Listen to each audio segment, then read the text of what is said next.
Alright, welcome back to the Q2 Coupons. We finally found the password to our account, so we're live again here, bringing you guys the best content. And for F3 Omaha. So, welcome back. My name is Skids. Escobar. And, yeah. Sven. And P-Soup. P-Soup. Well, welcome, fellas. So, as you probably saw in our promo, we are doing a men's health series the rest of 2023. So each month we're dropping a new episode, and primary care is our first one. Yeah. What's the why? Why men's health? Well, June is Men's Health Month, so that's to kick it off. But we feel like there's a lot of things the PACs could be interested in hearing. It kind of got started by a cold email we got from the American Cancer Society saying, hey, would you guys get involved with our Pink campaign? And we kind of do something with Project Pink already, but it kind of triggered our mind, talking to Wait Time too, that maybe this would be really good for the PACs to hear some things that maybe all of us could take another peek at, or actually go to the dentist, or go to a primary care physician once a year. You know, things from blood pressure to cancer screening. We're going to cover it all hopefully in the next few months. So stick around. Well, with that, let's do some kind of warm-up questions. So we do a little bit of a warm-up segment just to kind of get you, kind of get your juices flowing, thinking a little bit differently and creatively. And so the first question is, after a name, who EH'd you in a random fact? After your name, who EH'd you in a random fact? I'll start. Okay. So I'm Jeremy Campbell, 41. P-Soup is my F3 name. KOA actually EH'd me. And a random fact is I've got 4 kids. Awesome. And what do you do professionally? So I'm a physician assistant. I've been doing that for about 17 years now. Yeah. Where do you practice? I opened my own practice about 4.5 years ago. It's Apex Men's Health Clinic Awesome. here in Omaha. Awesome. Good. Sven? And I'm Sven. My name is Clay Schroeder. I am 45, and I opened my own business away from Methodist about 3 months ago, and it's called Blue Lotus Primary Care. And we focus on all primary care, and we do have a significant number of men that come into our office. And what was the other question? Oh, who EH'd me? Knobs EH'd me about 3 years ago. And I've been hurt, and I've been nursing a knee problem for about 6 months, and I'm hoping to get it actually fixed, but I don't like to go to the doctors, so that's why I've been not around a lot lately. Awesome. Well, thanks, guys. We're super excited to have We'll you. make sure to add that part. Yeah, that's right. Super excited to have you guys. This topic obviously is near and dear to our hearts. Obviously, we cater to mostly all men. Yes. We welcome all men. That's right. And so this is a topic that's near and dear to our hearts for a number of reasons. But maybe we'll just start with, what got you interested in healthcare? So I was actually a premature infant, and I always thought from the time I was old enough to know what I wanted to do that I wanted to go into healthcare. And that was it. I wanted to give back from the people that I heard stories of that helped me when I was born. I was born a couple of months premature.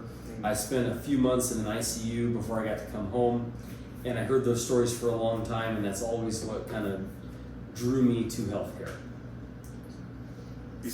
For me, it was always 2 things. It was either I wanted to do medicine or fly, be a pilot.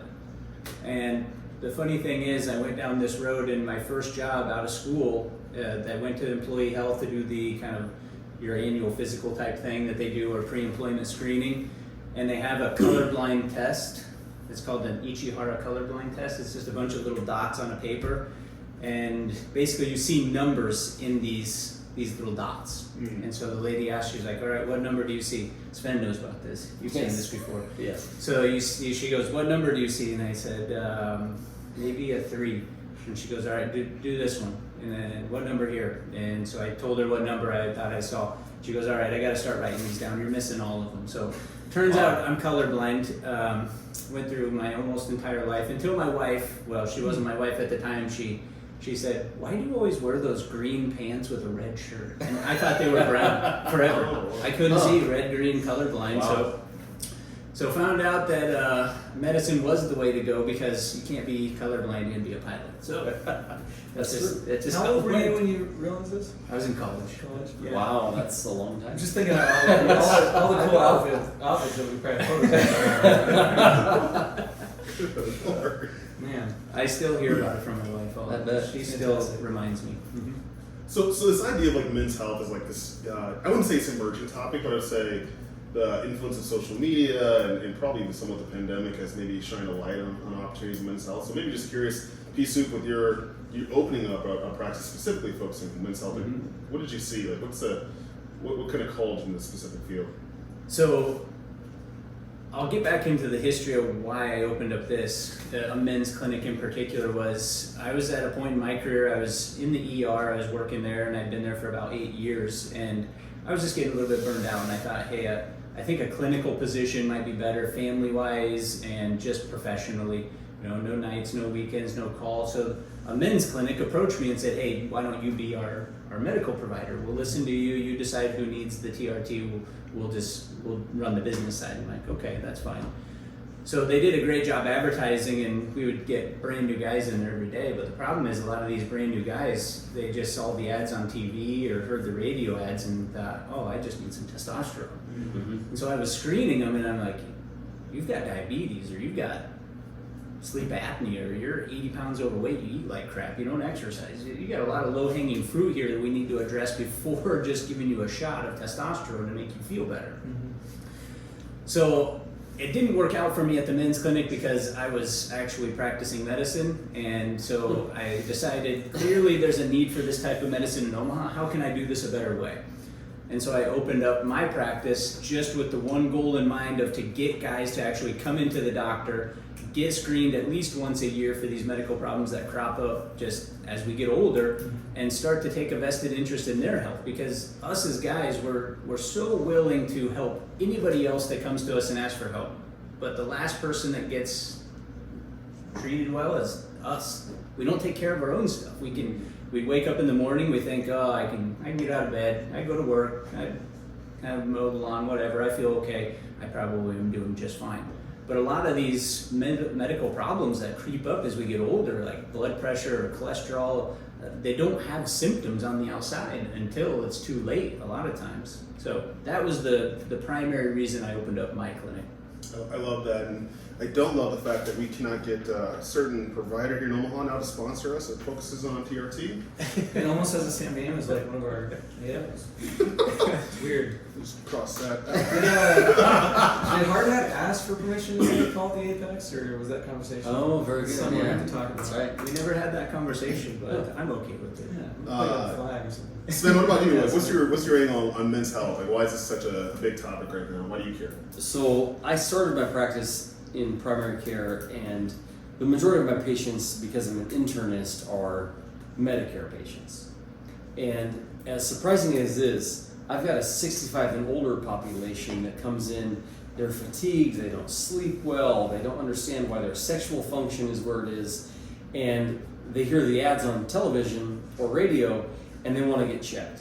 And so I'm getting those guys in, and I'm checking them, and wow, I can't believe the number of people that actually need more help than just a little bit of testosterone. It's also a lot of diabetes and a lot of sleep apnea, just like you said, in this older population. However, in my realm, not only do I get their dads, but I get their sons.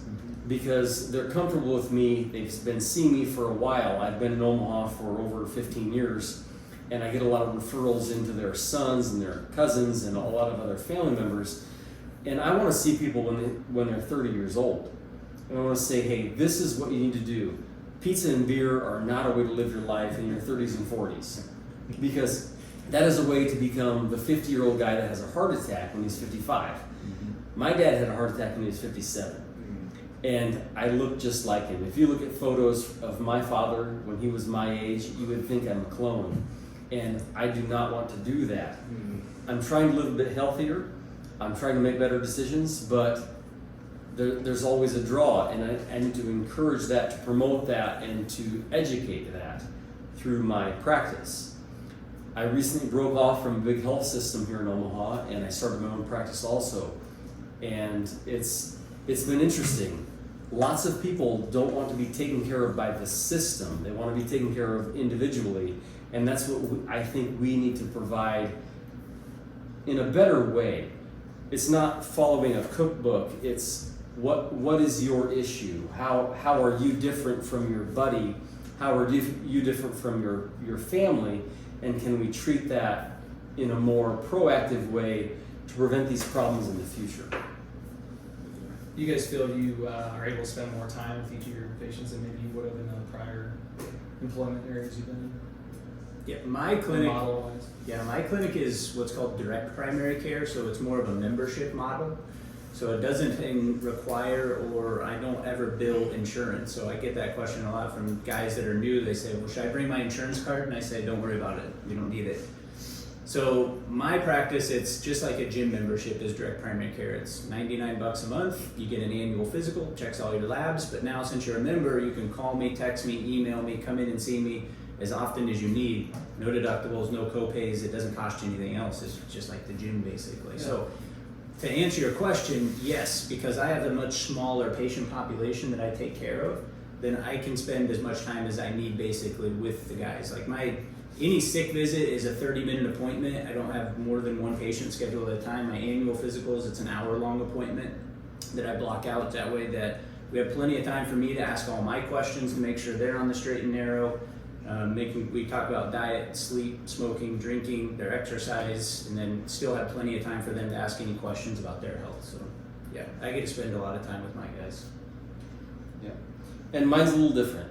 I came from a big corporate institution, so I still bill insurance. I can use that. I try to bill most appointments through insurance. It's a little shorter time frame with me. I do have a nurse practitioner that works with me to help out to extend on those appointments. I try to take an individual basis or question per appointment and then roll it over to the next appointment if needed, because I'm a little bit different in the way that I bill, because I still go through insurance. So there is still a difference in that way. So I think those things need to be, over the next 10 years, will probably be ironed out. But I think there's a pretty drastic difference in the way that both of us operate in how we bill. Yeah. And although the billing might be different, what I hear from both of you is just this notion of like personalized healthcare, really just taking an individualistic approach to each person you see, spending quality time with them, and learning a little bit about their journeys, maybe opportunities to address some of their challenges. Speaking about addressing challenges, you guys talked a little bit about labs and screening. So what do you recommend? So most of the PACs in S4E Omaha are somewhere between, let's say, 30 to 50 years old. What screenings and 30 labs? or 30 to 70. That's right. Well, I'm just saying like the gen. All right? ages. Yeah. We got guys obviously in their 20s and up to, and we gotta respect, but most of our guys are somewhere in the 30s and 40s. So what do you recommend? Yeah. So I want to see when you're 30, and I want to assess your cholesterol. I want to check your blood pressure. I do want to just talk to you, understand your ability to exercise, your diet plan. What's your social structure? Is that even workable for you? Because people in their 30s and 40s are building their life. They're looking at their wife or their significant other, they're looking at their kids, and they're wondering how in the heck are they going to get all this work done in the day. And for F3, you have to go work out in the morning because the rest of your day is too busy to ever get the workout in. And how can we manage this in a short period of time to make life work? And that's what I want to know. And so I want you to come with your questions so that you can ask and be direct so that I can help you the best. That's what I want to do for you in that finite period of time that I have with you. For my guys, since I don't have to worry about like insurance requirements, like let's say prostate, right? There's two big cancers that we worry about as guys as we get older. It's prostate cancer and colon cancer. Right? It used to be 50 for both of them that insurance would start paying for PSAs or prostate blood tests at 50 years old.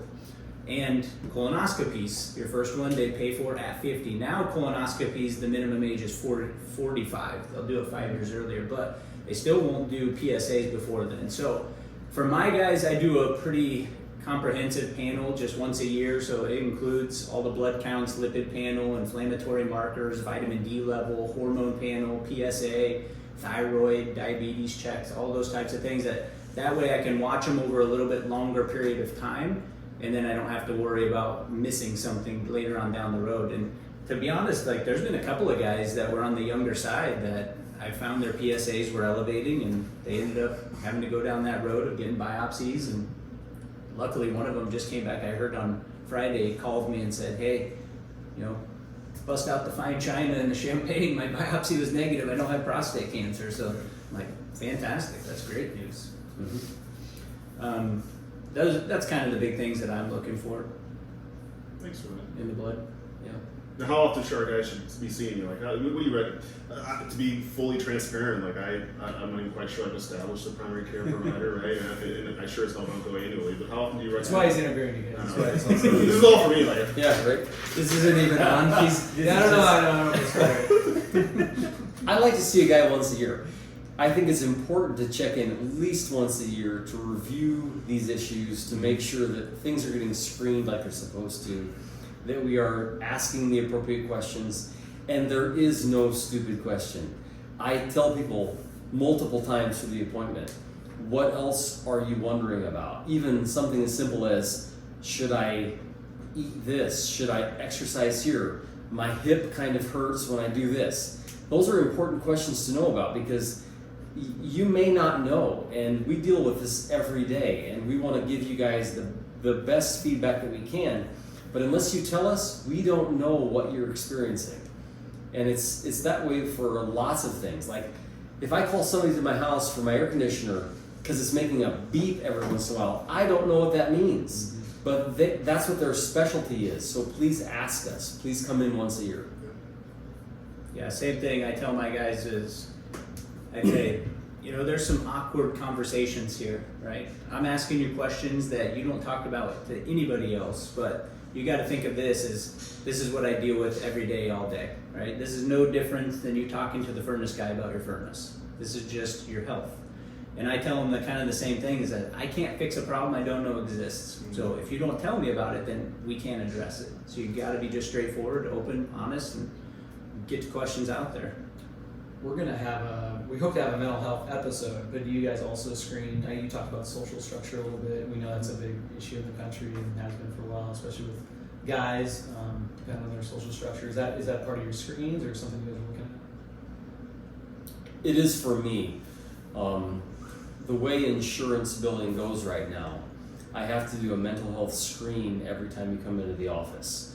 So if you ever go to the doctor and you get asked a bunch of weird questions, it's because of insurance billing. So I can't, even a vascular doctor or a vein specialist or a cardiologist has to ask you goofy questions about your mental health because insurance requires it. So you may see somebody completely off of the radar for some symptom that you have. It's asking the question, it's putting it out there, because so much of what we didn't treat before is out there. We're just missing it.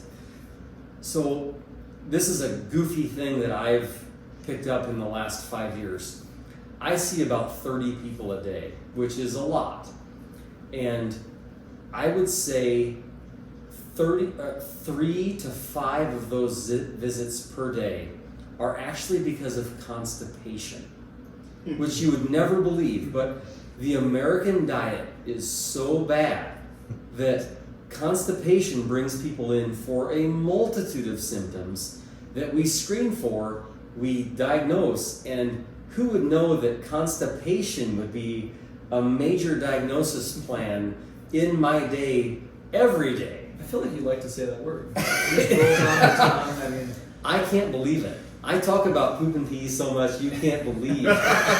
So That's like a normal day. During my day. I found, I don't want. I must just be getting old enough. I bought one of the big things at Psyllium Fiber. Yes. It's like $7. Yes, You put that sucker in your water once a day, you got no issues. absolutely. It's And pretty amazing. It's the American diet. Right. So the American diet is extremely low on fiber. And we all need to eat more fruits, more vegetables, more fiber in any way. And this is killing America. It's unbelievable what our diet is doing to America. So we also are probably gonna have a nutrition episode. That would be great. What else, PC? Like, what are the main things you see when maybe somebody actually finally decides, okay, I need to go once a year, I'm 38.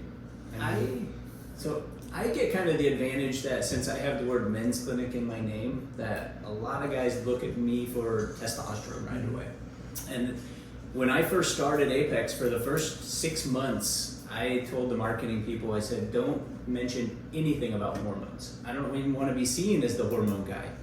Now, don't get me wrong, I'm a huge believer in optimizing hormones. I think testosterone in the right guy that's doing the right things on their own, that has the right numbers, it can make a huge difference in quality of life. But I said, I just want to be a good primary care provider for guys only. Just like women have OB doctors, why can't we have a guy specialist? So that's what I wanted. The problem was the phone didn't ring that much. Nobody with a Y chromosome is looking for a really good doctor, it seems like. So I said, fine, all right, change this. We need a hook to get them in the door so that way I can at least then tell them all the good things I do here. So a lot of the guys that I get were either on therapy before, interested in therapy because they've got some sort of symptoms going on, whatever.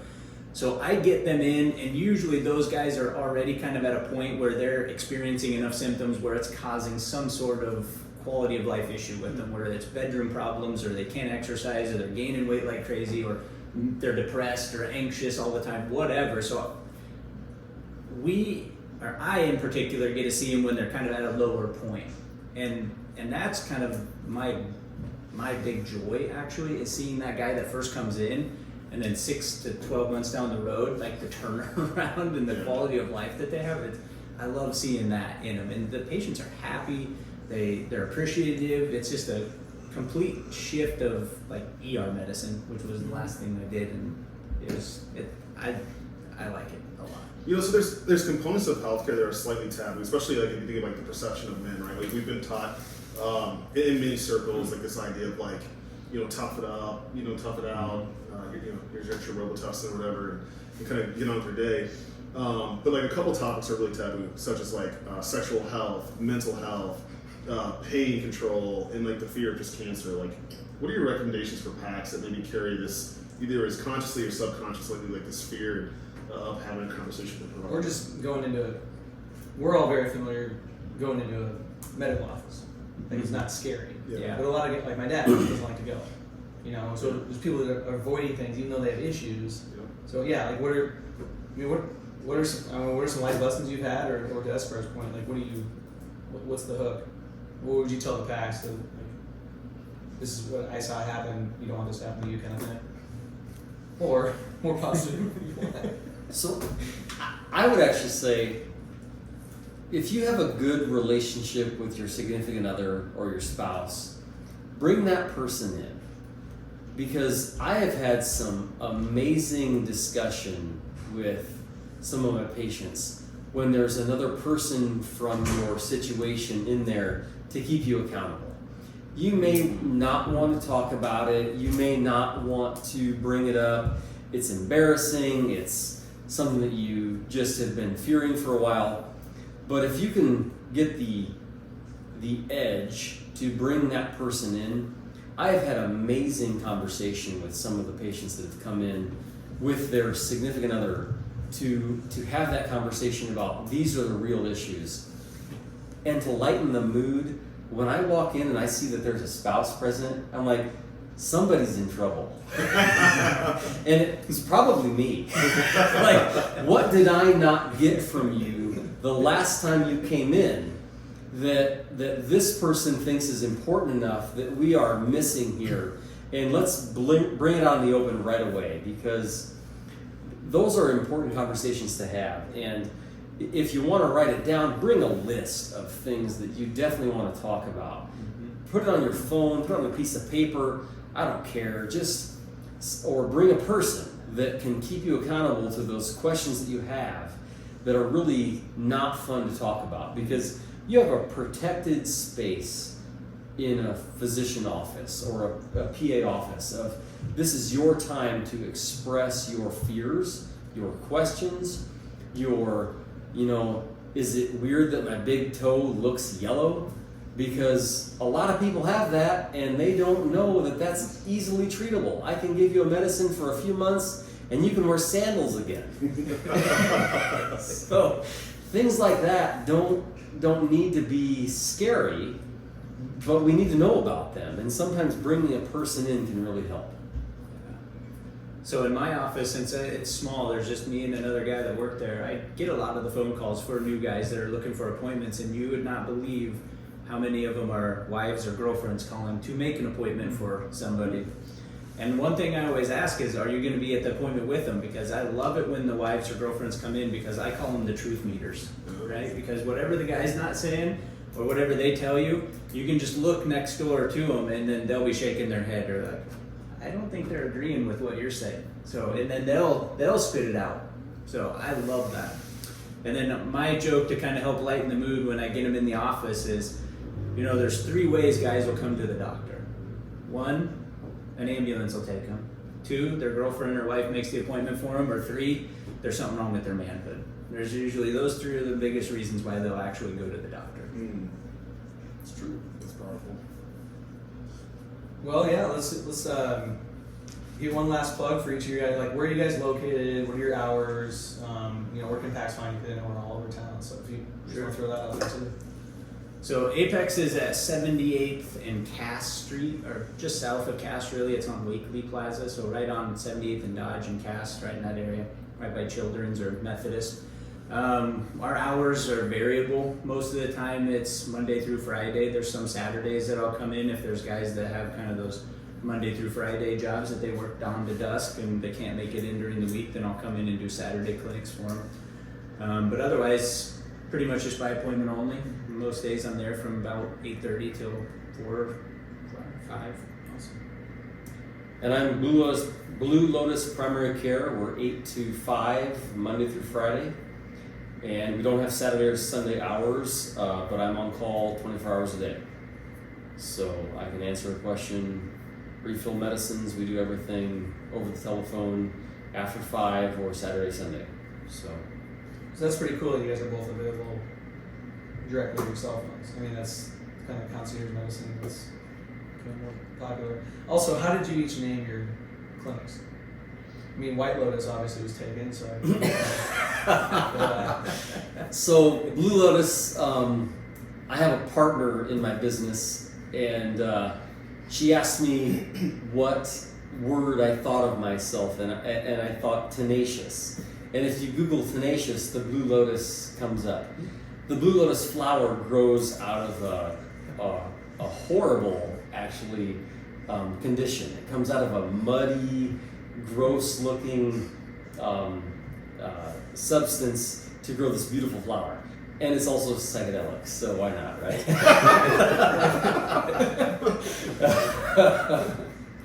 Mine, I was trying to think of something that would signify where guys should be in their health, where they should feel. It's got kind of the top of the mountain, the apex of the peak, basically. That was kind of my goal, or that's my goal, is to help guys get to that point where they feel like they're on top of the mountain. Well, guys, I think with that, we'll close it out. But first off, just super grateful that you guys have shared some of your experiences with us and talked about just how important men's health is, and even this idea of like just get your screenings done, be accountable for your care, bring in your own personal shield lock to help have meaningful conversations with your providers. I think that's all good stuff that resonates with many of the PACs, and so grateful for your advocacy of this particular topic and all you're doing for the men in our community. Anything spins on your side? No, after the episode, we're going to put hot links in there for these guys' businesses. If you want to at least talk to an F3 guy that you kind of know already from the workouts, that's the first step. So we'll make sure that's in there. But Greg Sharp, 40 skids. Ew. Ew. Jeremy Campbell, 43, pea soup. Clay Schroeder, 45, Sven. Then, D-Hum, 39, Escobar. Thanks, guys. thank you.